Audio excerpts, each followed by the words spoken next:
Alors salut à tous, salut YouTube et bienvenue dans mon garage. Alors aujourd'hui on va faire une vidéo autre, on va faire un stand pour un étau. Alors ça fait un petit moment que j'ai plus d'étaux pour travailler. Pourquoi? Parce que comme beaucoup j'achète des étaux made in China. C'est des grosses merdes qui font pas long feu. Et puis voilà, à chaque fois il faut racheter. Alors ce coup là j'ai décidé d'acheter l'étau en question. Donc voilà. Allez, je vais faire donc un petit montage vidéo parce que c'est beaucoup trop long sur les phases de fabrication pour faire un stand qu'on puisse déplacer et non pas un étau fixe sur un établi, parce que l'ancien étau que j'avais, en fait je le montais et je le démontais régulièrement parce que lorsque vous fabriquez les châssis, il vous faut l'établi tout entier. Donc à ce moment-là, je veux un étau qui puisse se transporter. Alors il fait quand même relativement froid, hein. J'ai donc allumé le barbecue. Voilà. Hop, pour tenir le coup. Allez, je vais vous faire boire l'étau que j'ai pris. Alors, j'ai pris le plus gros étau de chez Peugeot. Hein, voilà. Alors, c'est un étau en 200 mm. Il pèse 20 kg, je crois. Il est garanti pour les usages intensifs, c'est ce qu'il me faut. Donc, il a un système de serrage pour tube qui se trouve à l'intérieur, ici. Voilà. Et on voit les morts. Alors sur l'étau chinois que j'avais, ici les morts, les vis avaient cassé. Donc c'est vraiment, même les aciers sont des aciers de mauvaise qualité. Alors j'espère que celui-là il tiendra le choc un peu plus longtemps. Alors je vais donc fabriquer un stand que je peux modifier si jamais il fallait un jour que j'achète notre étau. Les stands, lui, je l'aurai pour un moment. Allez, on y va.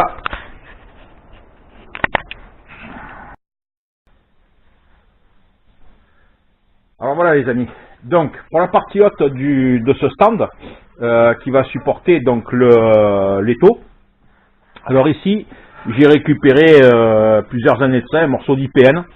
Alors l'IPN ça coûte un bras, hein, je vous dis franchement, si vous arrivez à récupérer, que vous avez un coup de bol, prenez-le, ne le jetez pas quoi, parce que donc c'est un IPN qui fait 140 par 70, hein, 75.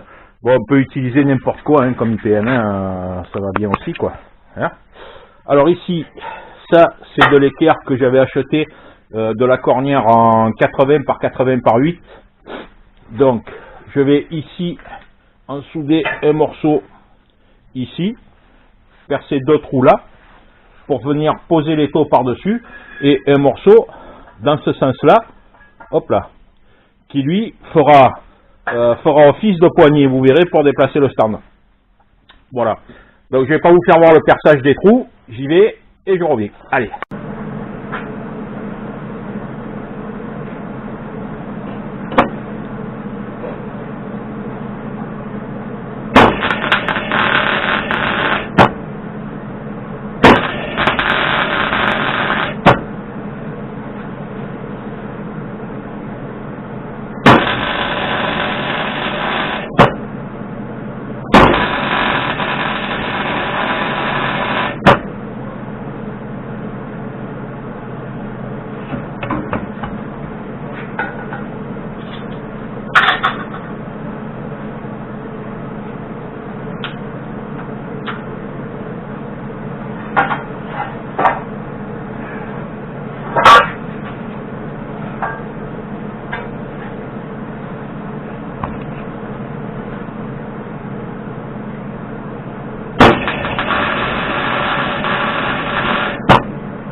c'est parfait.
vorstellen.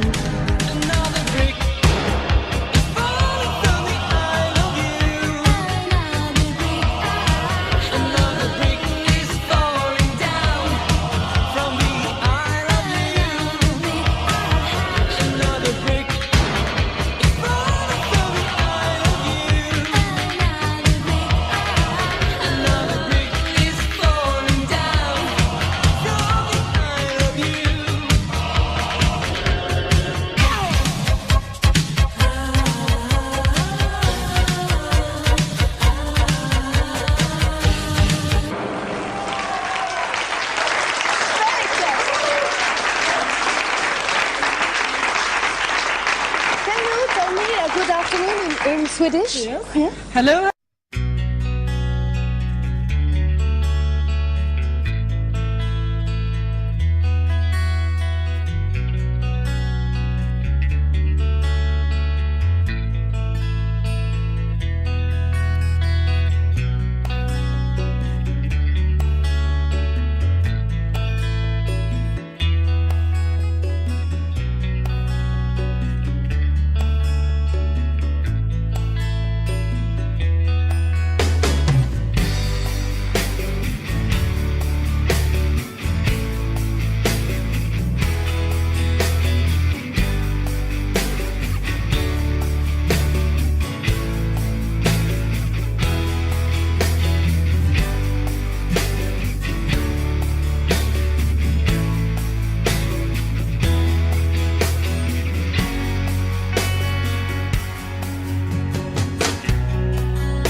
Voilà, donc maintenant que tout l'ensemble est monté,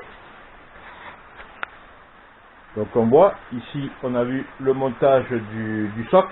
Alors désolé, j'ai eu un petit problème de vidéo, le son a été coupé, bon, pas avec. Ici j'ai rajouté, donc pour la stabilité de l'ensemble, ce pied, donc avec une simple clé Allen.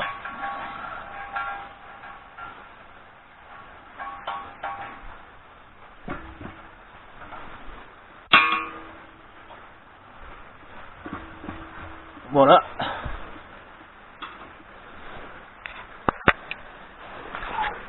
Et là, ben, ça permet de déplacer l'étau sans aucune difficulté. Et pour pas qu'il bascule en arrière, et bien à ce moment-là,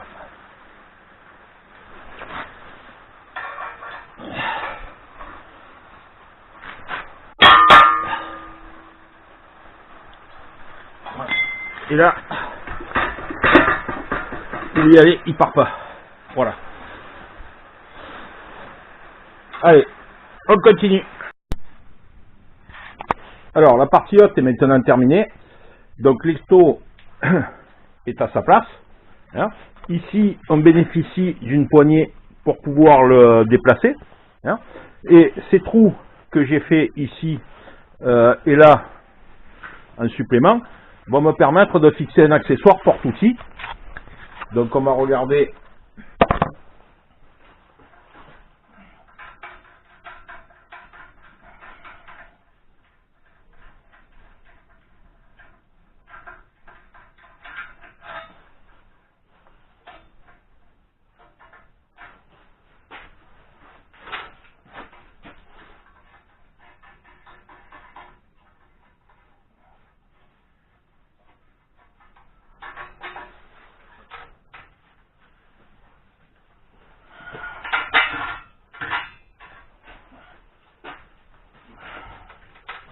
Il pèse sur le poids.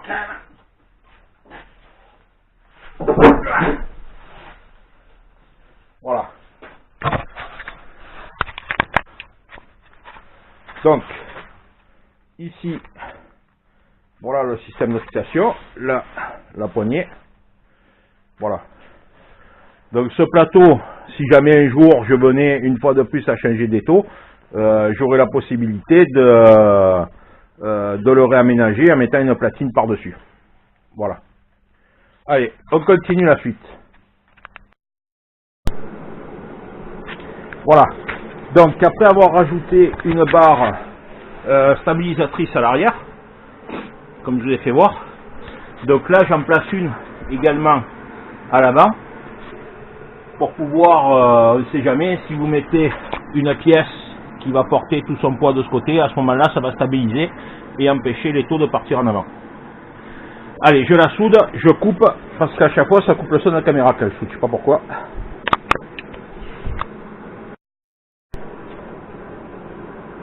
Voilà, elle est soudée, donc même principe que de l'autre côté, il suffit de la rabattre. Ici, on la met en place, ça permet de régler si votre sol n'est pas parfaitement plat, vous voyez.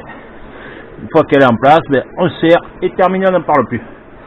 Voilà, une devant, une derrière, et ça va comme ça. Hop, allez, on continue. Fabrication de la pièce intermédiaire porte-outil.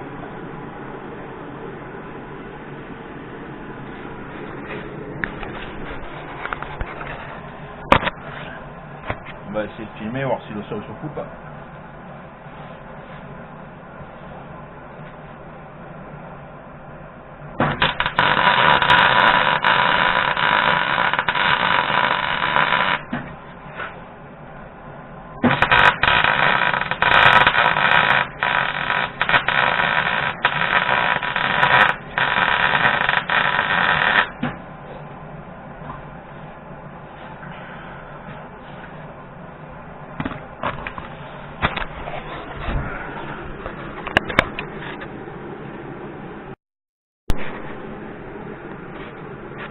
Alors pour la fabrication du porte-outil, donc je vais employer des morceaux de tube en 20-27 que je vais souder sur un barreau et des tubes, alors j'ai que du tube inox sous le coude, quoi, j'ai pas grand chose, ben je ferai avec. Hein. Allez, on y va.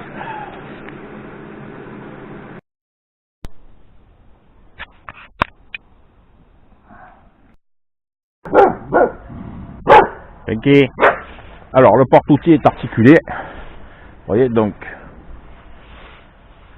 là j'ai levé les outils puisque je vais essayer de le peindre, si aujourd'hui il fait la bonne température, parce que là ça fait 15 jours que j'essaie de le peindre, ce soit mais impossible.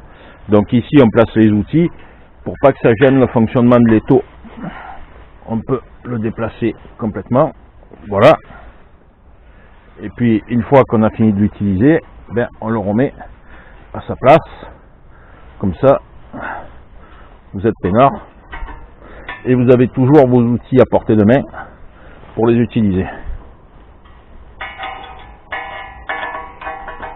Hop là.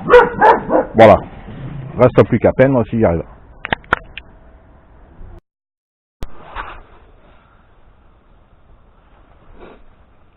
Allez, on passe à la partie peinture.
de teindre l'humide.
lorsqu'on n'est pas outillé pour faire certaines choses, ça peut devenir compliqué.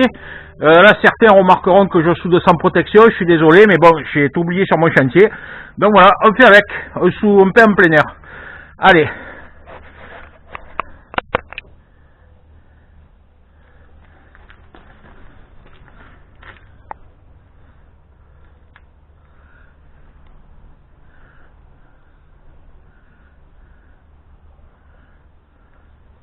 Tant que j'y étais, certains reconnaîtront le pied de tir que j'utilise souvent sur les stands.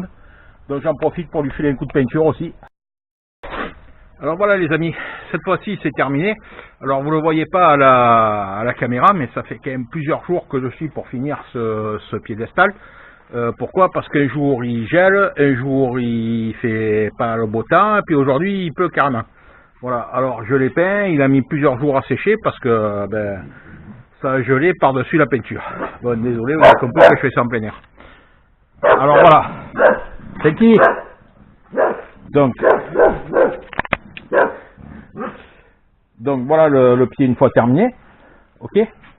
Donc on peut le déplacer avec facilité grâce à ces roues. Donc les roues proviennent ce sont des roues de Transpalette que j'avais en stock. Donc plutôt que d'aller racheter des roues, vous pouvez mettre n'importe quoi. Donc il est stabilisé à l'arrière et à l'avant. Voilà, donc ça bouge pas. Ici vous avez le porte-outils. Donc vous pouvez manœuvrer dans plusieurs positions, hein, simplement en desserrant. Voilà. Quand vous avez fini, vous le rabattez, tout simplement. Vos outils restent à disposition. Si vous mettez des pièces volumineuses, il vous suffit de les retirer, hein, c'est pas plus compliqué. Si le porte-outils vous gêne, voilà. Ici un petit serrage, vous pouvez le mettre en arrière. Voilà. Donc voilà les amis. Ici le pied maintenant est terminé, il est peint. Voilà. Si vous voulez des infos, je vous les donne, il n'y a pas de souci. Si vous voulez en faire un chez vous, croyez-moi que c'est une bonne idée parce qu'avoir un étau fixe sur l'établi, ça peut être gênant. Sauf si vous avez un établi qui sert à autre chose. Moi, vous savez que mon établi sert aussi à construire des châssis, donc il est évident que l'étau me gêne. Et là, voilà, ça permet de déplacer et de faire tout le travail qu'on veut à proximité. Voilà les amis, merci bien et bonne journée. Au revoir.